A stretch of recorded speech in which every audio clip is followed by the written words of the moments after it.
We need to make decisions on a daily basis, and there are some decisions which need to go through the accountable process, and that's why we are continuing to have our meetings here at the Exeter City Council, which I'm pleased to say we're doing through virtual, which people can see us on Facebook, and I hope this may sound a bit sad, but I hope they are enjoying them. We have to continue to deliver services to people in Exeter, and our well-being hub is actually demonstrating that. So we've lost something in the region of £300,000 during March. We're due to lose something like 1.5 million during all of April, and this is all in lost income, lost commercial rents, lost business rates and everything else, and quite clearly we will not most probably get any of that back again. We were already on a tight budget going forward for this year, for those people who have followed us on all of that, having to make savings of 3.7 million over the next 3 years. So we have got quite a big financial challenge coming forward.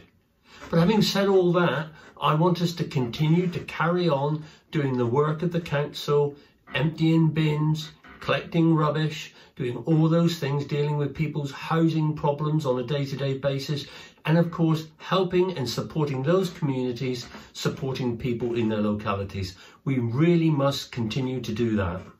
I updated council by telling them the fact that they have moved on, the travellers. We tried to provide facilities for them. We weren't trying to be draconian towards them. We had 2 sites alternative which were more suitable than Lakeside Avenue, which was totally unsuitable. It was just not fair to the local residents to have to put up with the noise of a generator before anything else and all else that was going on.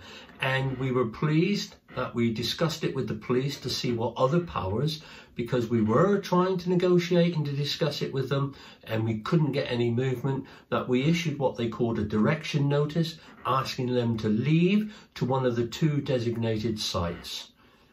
I'm glad to say they did leave, but as far as we know at the moment, they've left the city. Well, that is their choice.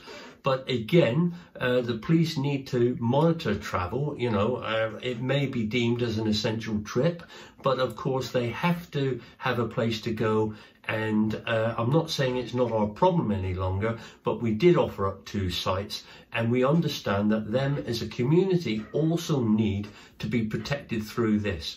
But I received a lot of emails from residents in the Lakeside area, and I totally empathise with them. I visited the area on my bicycle with my strategy exercise, and I totally understand what they were going through. It was in a too confined space, totally inappropriate.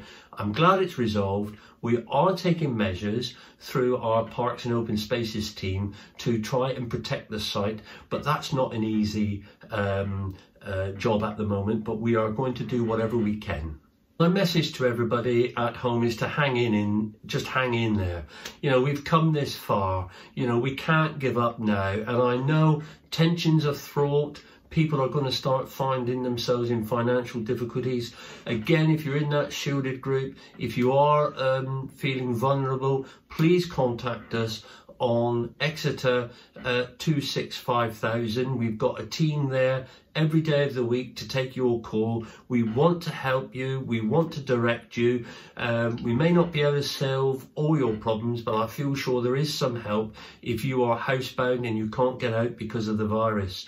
We are also now moving to another stage of our grants procedure, whereby the team are working on a hardship fund, because we recognise that people will be falling short of money soon. We're not there to pick up everybody's shortfall. We just can't. We'd like to, we can't, but we feel sure we can help a number of families and people in Exeter. That's our job, and that's what we want to continue doing. And as long as we got the ability to do so, I can assure people in Exeter we're going to try our very, very best.